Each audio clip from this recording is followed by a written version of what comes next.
1,20,791 জন শিশুকে হাম রুবেলা টিকা এবং এই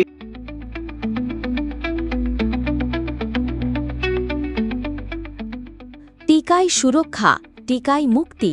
আপনার সন্তান কি টিকার আওতায় এসেছে? আমি বর্তমান সরকারকে আন্তরিকভাবে ধন্যবাদ জানাবো যে শিশুদের সুস্বাস্থ্য নিশ্চিত করার জন্য এবং একটি নিরাপদ টেকসই বাংলাদেশ গড়ার জন্য। পিরোজপুরে শুরু হয়েছে 11 দিনব্যাপী বিশেষ ক্যাম্পেইন। পিরোজপুর জেলায় আনুষ্ঠানিকভাবে শুরু হয়েছে হাম রুবেলা টিকাদান কর্মসূচি। আজ সোমবার 20 এপ্রিল সকালে করিমুন্নেসা সরকারি প্রাথমিক বিদ্যালয়ে এই কর্মসূচির উদ্বোধন করা হয়। বিস্তারিত থাকছে পিরোজপুর থেকে SM নূরের রিপোর্টে।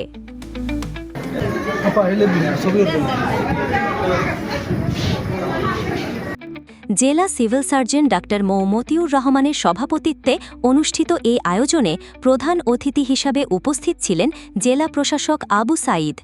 এছাড়াও বিশেষ অতিথি হিসাবে ছিলেন পৌর প্রশাসক মাহমুদুর রহমান মামুন সহ স্থানীয় প্রশাসনের গুরুত্বপূর্ণ ব্যক্তিরা।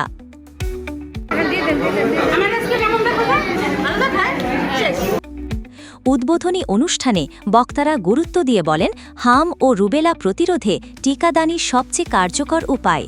শিশুদের সুস্থ ও নিরাপদ ভবিষ্যৎ নিশ্চিত করতে এই উদ্যোগ অত্যন্ত গুরুত্বপূর্ণ ভূমিকা রাখবে।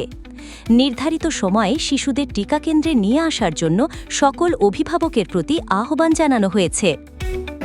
আজকে আমরা সব সমসাময়িক পত্রিকাগুলো যেগুলো দেখতেছি এই ধরনের ঝুঁকি থেকে তোমরা যারা ভবিষ্যতে নেতৃত্ব দিবে আমাদের যারা এই ফুটবলগুলো সবাইকে অনেক বলবে। জেলার বিভিন্ন টিকাদান কেন্দ্রে একযোগে টানা 11 দিন এই কার্যক্রম চলবে, যাতে প্রত্যন্ত এলাকার শিশুরাও এই সুরক্ষার আওতায় আসে সেই বিষয়টি নিশ্চিত করা হয়েছে। পিরোজপুর জেলায় আমাদের টার্গেট হচ্ছে মাইক্রোপ্ল্যান অনুযায়ী 1,20,791 জন শিশুকে আমরা টিকা দিব। আমাদের টোটাল 11 দিন এই প্রোগ্রাম চলবে।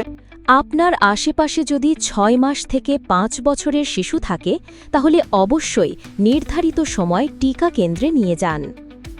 দেখছিলেন পিরোজপুর থেকে SM নূরের প্রতিবেদন।